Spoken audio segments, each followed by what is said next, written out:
नमस्कार.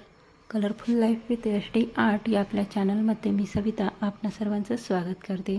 आपण आज काढणार आहोत 2 ते 2 ठिपक्यांच्या खूप सुंदर आणि आकर्षक रांगोळी खूप सुंदर आणि आकर्षक आहेत. तुम्हाला आवडतीलच.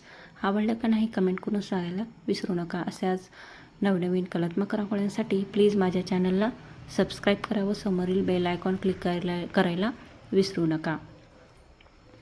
व्हिडिओ आवडल्यास व्हिडिओ लाईक करा व जास्तीत जास्त सर्वांना व्हिडिओ शेअर करा. व्हिडिओ शेवटपर्यंत नक्की पहा. नेहमी आनंदी राहा, खुश राहा. Keep watching. थँक्यू.